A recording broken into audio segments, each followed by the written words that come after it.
O Flamengo tem uma decisão hoje no Maracanã contra a LDU pela Libertadores. Jogo às 9h30.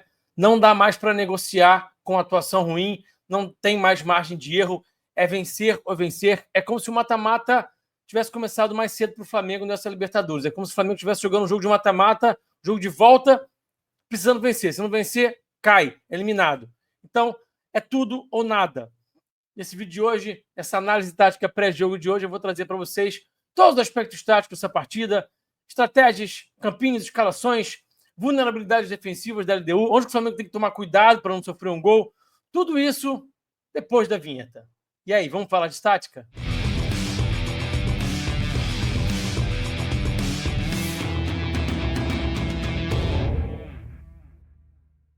Essa escalação que está aí na tela é a escalação da LDU no jogo lá em Quito, no jogo contra o Flamengo. A equipe jogou num 4-2-3-1 e esse volante pelo lado direito aí, o Kevin Minda, fez uma marcação quase que individual ali no Arrascaeta, encaixou bastante no Arrascaeta. No último jogo da LDU pela Libertadores contra o Deportivo Táchira, o time foi a campo com uma escalação muito parecida. E aí o Ramires, o ponta direito, o canhotinho, foi expulso nesse jogo. E aí o que o técnico Pablo Sanches, o Vitamina Sanches, o que ele fez?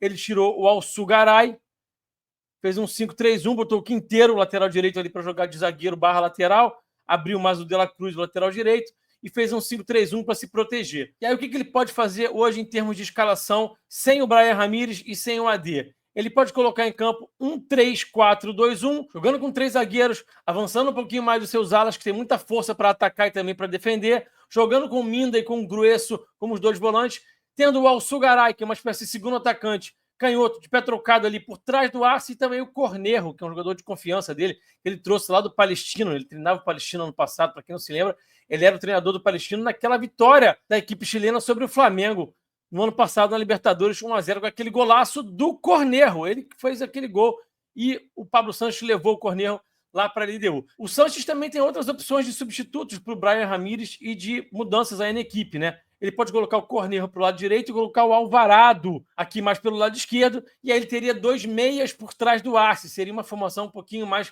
conservadora. E se ele quiser optar por uma linha de 4, não jogar com 3 zagueiros, ele pode jogar nesse 4-2-3-1 com o Cornejo como meia centralizado, o Alçugaray pelo lado direito e o Djamil, que é um volante também como um falso ponto aqui pelo lado esquerdo, ou o Djamil ou também o Alvarado. Se ele quiser ser um pouquinho mais conservador, ele pode usar o Djamil, volante, atuando como um falso ponto aqui pelo lado esquerdo, protegendo bastante esse lado aqui. Vamos falar então sobre o Flamengo e vamos falar sobre a dupla de volantes titular do Flamengo, que é, claro, De La Cruz e Pulgar, como todo mundo sabe. Até uma criança de 5 anos sabe disso. Só que o Pulgar não pode jogar. Na ausência do Pulgar, quem poderia jogar? O Alan. O Alan também não pode jogar. Ambos estão contundidos. Então, na ausência do Alan e do Pulgar, quem é que pode fazer companhia para o De La Cruz?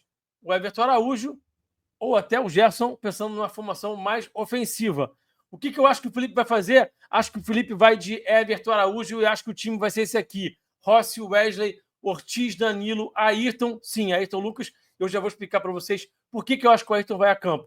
De La Cruz e Everton. Rafa, por que não o Gerson? Acho que o Felipe não vai querer alterar demais as dinâmicas, a estrutura, por ser um jogo decisivo. Ele não vai querer alterar demais a forma como o time joga, e aí colocar o Gerson do lado do De La Cruz seria uma alteração um pouquinho mais radical. Ele pode fazer isso durante a partida. Acredito que ele vai manter o Gerson do lado direito, com o Arrascaeta centralizado, o Bruno Henrique lá do lado esquerdo. Ai, Rafa, mas o Bruno Henrique não tá jogando nada. Eu até concordo com vocês, não tem como não concordar. Mas vamos combinar. O Michael também não tá essa maravilha toda. Deu uma assistência na última partida, algumas jogadas interessantes, outras tantas bem ruins. O Cebolinha tá aí, às voltas com as contusões, e tem também um encaixe tático para o Bruno Henrique, que eu vou mostrar para vocês já em vídeos. Normalmente, esse time do Felipe inicia suas construções de que forma? Num 3-2-5. Seria ali Ortiz, Danilo e Ayrton. Essa série de 3, o duplo pivô, os 2 volantes, De La Cruz e Everton. Bruno Henrique aberto, dando amplitude de um lado. Arrascaeta e Gerson como os meias por trás do Pedro. E o Wesley dando amplitude lá do outro lado. Só que o Flamengo precisa vencer, precisa ser um pouquinho mais ousado. E a LDU marca só com um jogador mais à frente, que é o Arce. Então, faz sentido fazer esse quadrado aqui, esse 2+2, e ter esse 2-2-6, 2-2-4-2. Com o Ayrton já mais avançado, com o Ayrton dando amplitude, com o Bruno Henrique um pouquinho mais por dentro. Depois de formar esse 2-2-4-2, o time entraria num 3-1-6 em último terço, para ser agressivo e com o Everton ao lado dos dois zagueiros para cuidar da transição defensiva. Antes da gente seguir para análise em vídeo, quero te convidar a ingressar no curso Sistemas Táticos do Laboratório do Futebol. É um curso muito legal, com custo-benefício muito bom, onde você vai aprender tudo sobre os sistemas táticos e com o cupom Falando20, você está vendo aqui embaixo o banner, você vai ter 20% de desconto. Cupom Falando20 vai te dar 20% de desconto. Então, o que já é barato, o que já tem um custo-benefício muito bom, fica ainda melhor com o cupom Falando20.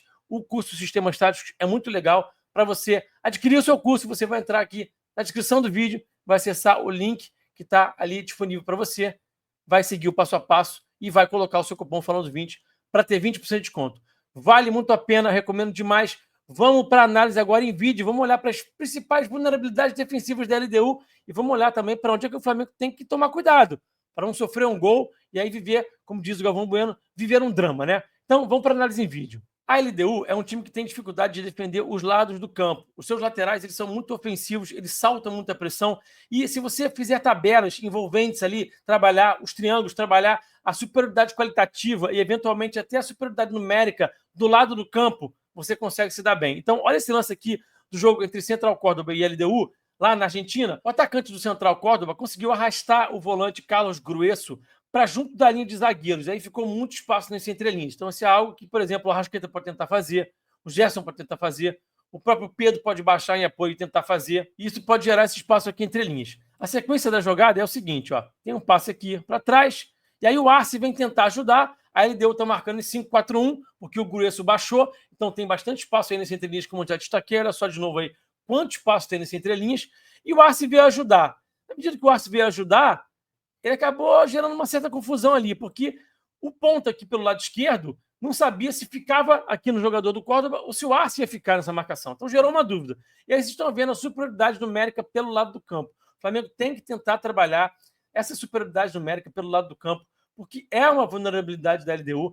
A LDU se permite ficar em inferioridade numérica pelos lados do campo, mesmo com uma postura defensiva, mesmo estando com um resultado do empate a seu favor. Isso aqui pode acontecer, tá, gente? Mesmo nesse contexto em que a LDU vai defender bastante, isso aqui é possível de acontecer, tá? Então, 3-2 no corredor lateral, é feita aqui a tabela, o Arce acabou não acompanhando o jogador do Central Córdoba, e aí o Quinones, o lateral esquerdo, tem que ficar ali dividido entre dois jogadores. Ficou espaço aqui nas costas, vai entrar o passe, o Quinones está com 1-2 aqui, outro passe do corredor lateral, então passes rápidos, movimentação, ultrapassagem. O Flamengo sabe fazer isso muito bem. Tem jogadores capazes de fazer isso aqui, tecnicamente, e também jogadores que fazem muito bem esse movimento, como o Wesley, por exemplo. Então, tem margem para o Flamengo trabalhar esse rondo, esse bobinho ali pelo lado direito e gerar esse tipo de situação. Saiu o cruzamento aqui e quase que o Angulo conseguiu fazer o gol. O Angulo, ponta esquerda ali, o Central Córdoba, quase conseguiu fazer o gol. Então, é uma situação que o Flamengo não só pode, como deve tentar se aproveitar. A gente vai ver outra situação bem parecida. De novo, o Arce está tentando ajudar ali na defesa. Essa aqui é uma situação pós-escanteio, então ele está saindo ali da área. Ele foi até a área para ajudar o jogo aéreo, está saindo da área. E aí o adversário consegue explorar aqui esse posicionamento do Arce. Vai ter a tabela. De novo, ó, toque de primeira, ultrapassagem. Olha só como é que ficou o espaço nas costas do Arce, tá? E aí, a finalização. O Flamengo tem que finalizar bastante hoje também e explorar esses movimentos do lado do campo. A LDU é um time que se permite ficar em inferioridade numérica pelos lados e o Flamengo tem que aproveitar isso na partida de hoje, tá? Vamos ver aqui mais um lance e aqui o movimento do Grueso andando para frente. O time da LDU, gente, volto a dizer, mesmo estando em vantagem, mesmo entrando em campo com uma postura muito defensiva, a forma como esse time marca é de saltar pressão, é de pressionar, é individual por setor.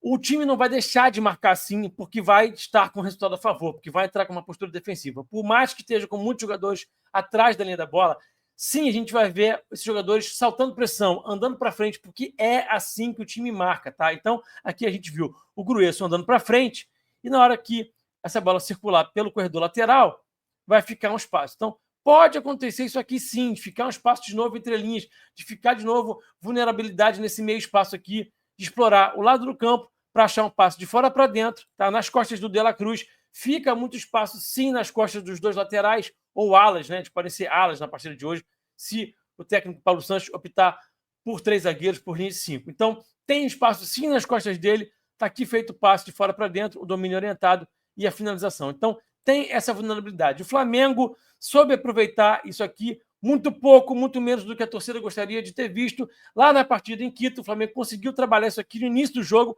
Esse lance aqui mostra muito bem isso aqui, olha só.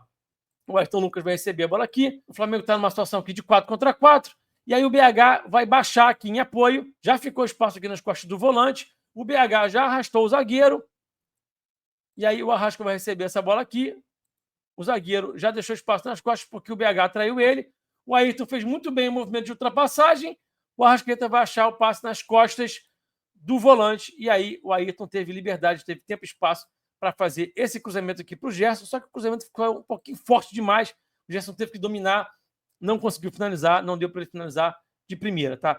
Outra situação que o Flamengo tem que tentar se aproveitar, esse movimento do Gerson saindo de fora para dentro. O Gerson não tem que estar já por dentro, o Gerson tem que partir de um posicionamento mais de fora para dentro, para atrair o Quinones, para atrair o lateral esquerdo da LDU, para que ele ceda espaço às suas costas. Desse jeito aqui, ó. O Gerson recebeu a bola, o Quinones já foi atraído, já cedeu espaço nas costas, e aí o movimento de ruptura do Wesley, que é muito veloz. Esse passe aqui do Gerson saiu muito comprido, porque estava na altitude, mas no Maracanã a tendência é que esse passe aqui fique na medida que o Flamengo possa aproveitar esse espaço nas costas do Quinones, com o Gerson atraindo ele e conseguindo essa vantagem tática. Outra vulnerabilidade da LDU, segunda bola depois do escanteio. O time coloca todos os seus jogadores de linha dentro da área e não coloca ninguém para proteger a entrada da área. Então, quando o adversário bate o escanteio, o que acontece? Ganha um rebote e pode finalizar. Então, olha só esse lance aqui, tá? Tanto espaço que tem na entrada da área, tem uma segunda bola, o jogador domina e bate. Então, o Flamengo tem que colocar ali de 1 a 2 jogadores na entrada da área, de preferência jogadores que finalizem bem, para pegar esse rebote e finalizar. Nesse mesmo jogo teve uma outra situação bem parecida. Ó. Escanteio do outro lado, segunda bola, de novo muito espaço na frente da área e a finalização de primeira, e quase saiu o gol nessa aqui. E aí os cuidados que o Flamengo tem que tomar, né? A LDU é um time que trabalha muito a diagonal longa, tenta a bola em profundidade nas costas dos laterais. Então a gente viu isso aqui acontecer bastante lá no jogo em Quito, essa diagonal nas costas do Wesley. Esse foi o lance de maior perigo da LDU no primeiro tempo, porque realmente tinham 2 contra 1 praticamente aqui no Wesley, tá? O passe foi feito, passe de retorno, passe para trás, só que a finalização saiu para fora. No segundo tempo aconteceram algumas bolas nas costas do Ayrton, e eu acredito que o Felipe deve escalar o Ayrton Lucas porque ele é muito forte recuperando as costas, correndo para trás. Então, como a LDU usa muita bola na profundidade nas costas dos laterais, ter o Ayrton que corre para trás melhor e recupera muito bem as costas faz sentido sim, inclusive para poder explorar ofensivamente aquelas situações também ali do lado do campo, né? Então a gente vai ver aqui a LDU fazendo esse passe na profundidade, achando aqui, tentando achar as costas do Ayrton. Aqui ele ficou num contra 1, porque o Cebolinha demorou para baixar, o Pulgar também não conseguiu fazer muito bem a cobertura, e aí ele conseguiu aqui, ó, defender esse 1 contra 1. Então até para situações que ele ficar num contra 1, ele vai conseguir se virar bem, porque ele é forte nesse contexto aqui. O Ayrton tem os seus defeitos defensivos? Tem. Mas para esse contexto aqui, de bola na profundidade, situação de 1 para 1, ele vai bem. Então faz sentido escalar sim o Ayrton na partida de hoje, tá? Olha aqui, outra bola que a LDU fez nas costas do Ayrton. Nessa aqui o Cebolinha chegou para ajudar, ele ficou um pouquinho mais protegido. E aqui ele só perdeu esse duelo porque já estava muito cansado, estava morto de cansado. O Felipe não tinha tirado ele de campo ainda. E ele perdeu esse duelo por puro cansaço. Mas a tendência é que no jogo de hoje ele possa vencer esses duelos. E claro, né? Bola parada. O Flamengo tem que ter muito cuidado com as bolas paradas, porque o Arce, o paraguaio, é muito alto, cabeceia muito bem.